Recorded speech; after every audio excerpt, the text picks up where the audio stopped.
Donald Trump was triggered into a full-blown live TV meltdown when a reporter confronted him to his face about his weaponization of the Justice Department and allegations of mortgage fraud against his political opponents. Trump got so triggered that not only did he lash out at the reporter, he cut her off and ran away from her follow-up questions.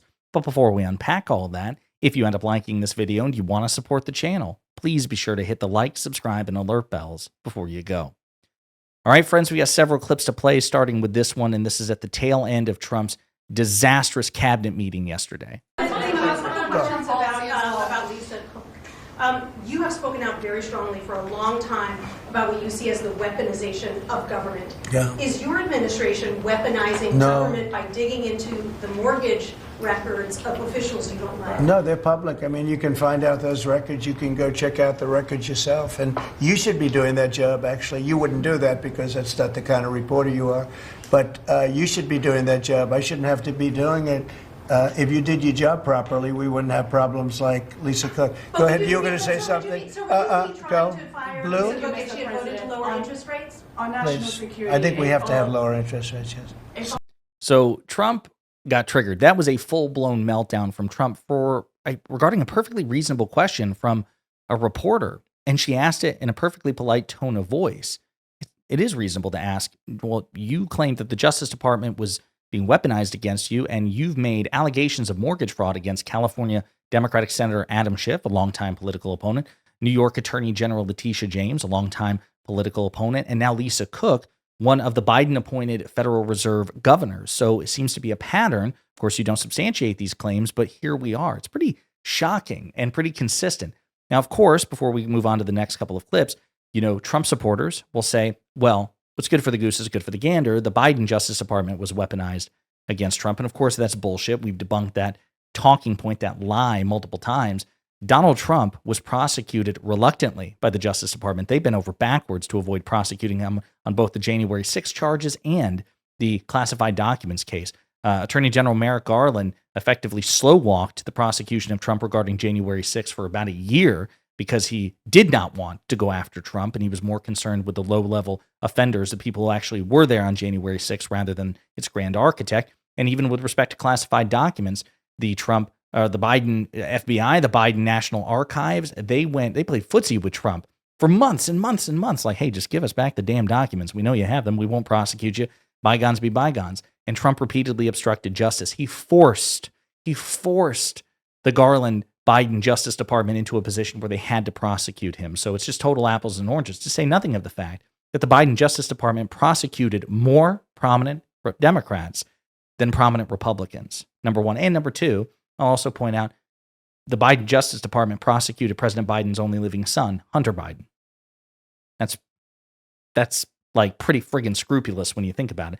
And of course, the Biden Justice Department appointed a special counsel to investigate President Biden himself. So it clearly wasn't weaponized. Anyone who says otherwise is a fucking liar and a moron. Whereas the Trump administration is relentlessly targeting Trump critics. Where have prominent Trump allies been prosecuted or targeted by this administration to show even-handedness? You don't have any. So Trump got triggered because, of course, that was a perfectly reasonable question, which cuts to the heart of the matter, and he doesn't have a good answer for it. But I digress. Let's see some of the other clips from the very end of his disastrous cabinet meeting where he was asked questions by reporters. We're against crime. The Democrats like crime. I don't know why. I mean, So Donald Trump believes that Democrats are pro-crime. It's pretty funny coming from, a 34 times convicted felon, a man who, again, is by far the most objectively criminal president in American history. I will also point out a man who pardoned hundreds of violent insurrectionists who beat the shit out of cops, all in an attempt to overthrow the government and install him as dictator for life. So he has no credibility on this idea that Democrats are pro-crime. It's pretty absurd. That's pretty pro-criminal actions from Donald Trump. Here's another clip. Terms, and will be the big subject of the next election. Think of it. They are, instead of saying, Trump's right about crime, it's really bad in Chicago. You have a guy in Illinois, the governor of Illinois, saying that crime has been much better in Chicago recently, and Trump is a dictator. And most people say, if you call him a dictator, if he stops crime, he can be whatever he wants. I'm not a dictator, by the way. So we're going to discuss this in a separate video because there's some pretty disturbing polling about the Republican Party and its relationship with a potential dictator in Trump. But again, this idea that he wants Democrats to merely admit that he is right about crime. What are you right about? No one denies that crime exists. J.B. Pritzker, the governor of Illinois, is not saying that Chicago is crime-free or that Chicago doesn't have struggles with crime. Nobody's saying that. D.C. Mayor Bowser is not saying that either about Washington, D.C. Who is saying this? What they're saying is that crime is not such that it merits the deployment of federal troops, the National Guard, or the U.S. military to these blue states, or any state for that matter, over the objection of state and local leaders. That's not the role of the government. These things are perfectly reasonable. That's a perfectly reasonable pushback to Donald Trump's authoritarianism. Here's another clip. Embarrassed when I see the kind of crime stats coming out. They're so embarrassed. And if I were a governor, a Democrat governor, or mayor, or anybody having to do, I'd call up President Trump. I'd say, President Trump, we need your help. We saw what you've done in D.C. in a period of 12 days. This is 12 days. We haven't even started. This is going to be so safe. It's going to be the safest place on earth. So, again, what's interesting is, it's a really safe country. El Salvador, Nayib Bukele, is one of the reasons why it's so popular, but it's also wildly authoritarian. It's a huge crackdown on civil liberties and civil rights. Right? There's this classic, you don't even set politics, set real world politics aside. It's littered throughout real world political history. But you could look at fiction. You could look at Star Wars, the idea, right? The whole idea behind the Empire in the Star Wars prequels is, hey, you trade your freedoms for security. So even if we grant him his argument at face value, which we're not obligated to do, but even if we did, what he's asking you is, hey, listen, I can get rid of crime by ruthlessly suppressing civil and human liberties. Would you make that trade? Right? I think most people are saying, well, we have to strike a balance, right? We want to fight crime. We want to prevent crime, but we also have to have enormous deference and respect towards civil liberties and human rights and things of that nature. Trump is saying, well, fuck that. Fuck the trade. Just let me do whatever I want. Let me bring in the military. And if I basically just spread the military and the National Guard, all throughout major population centers, it will reduce crime. Maybe. But I don't think that's what people are wanting. They're wanting to find a balance, and Trump really isn't doing that. To say nothing of the fact that, this streak in DC crime-free, streak, there was actually a longer streak back in March before Trump brought in the National Guard. So again, it's just not entirely unprecedented at all. Here's another clip. This is going to be so safe. It's going to be the safest place on earth. And we'll do the same thing in Chicago. But I'd like to be asked, as opposed to just going in and doing it. Because, when you go in and do it, then they start screaming, oh, he shouldn't be here. We don't need him. We're doing so well. And then the better we do, they take credit for it. So it's really pretty unfair. So again, he's indicating that he's willing to deploy the Illinois National Guard or the National Guard of other states, federalizing them and sending them to Illinois, Chicago specifically, over the objection of Illinois Governor J.B. Pritzker and the mayor of Chicago, state and local leaders. Again, imagine how red states would react if President Biden, actually, it's actually funny now that I'm thinking about it.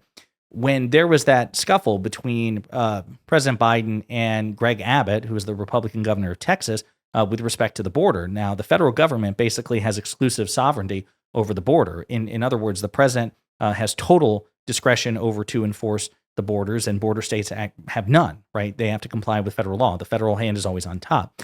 And Greg Abbott defied the Biden administration with respect to policing the Texas border. And again, that ultimately is the province of the federal government. They're not equals. President Biden was more important, more powerful, and had more jurisdiction over the Texas border into Mexico than Greg Abbott did.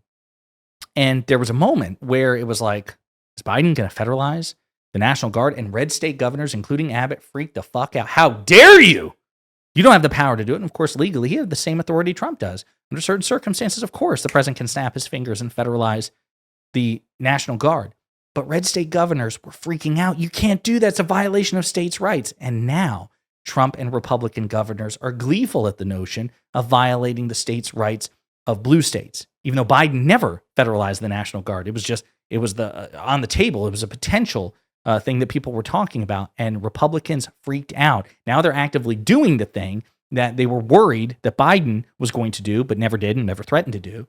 You see how power changes when Republicans get in power. It's like, no, screw states' rights and screw federalism. You just need to do what we say whenever we say it. But when you get in power, then we're just kind of small beans, and you gotta like care about our feelings.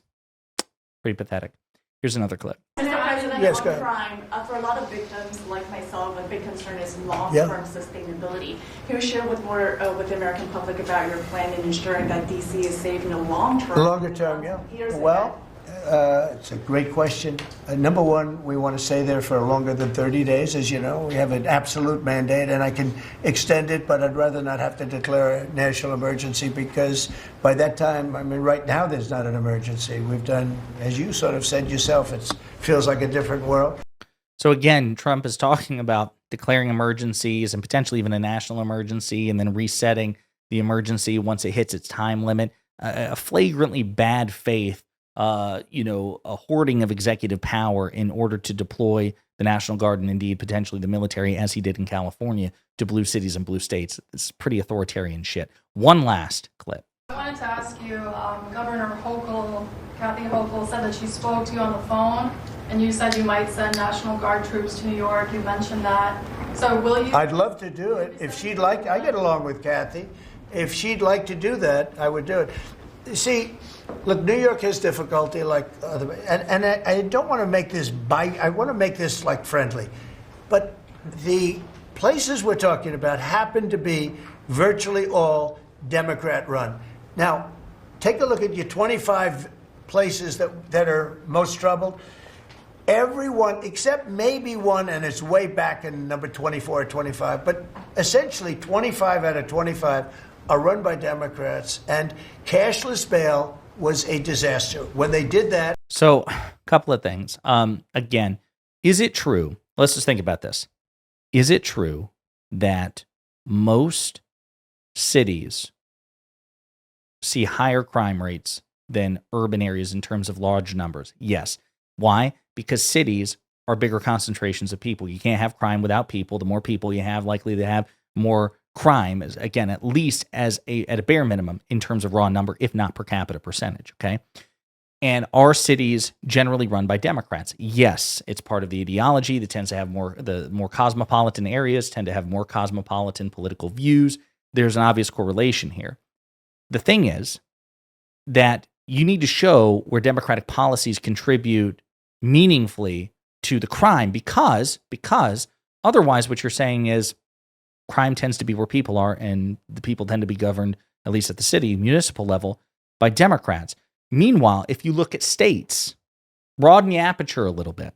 Why is it that red states tend to have a higher per capita crime rate than blue states? It's a bit more complicated than more Democrat equal more crime, which is what Donald Trump wants you to believe. Because if that were the case, then it would hold true with blue states too.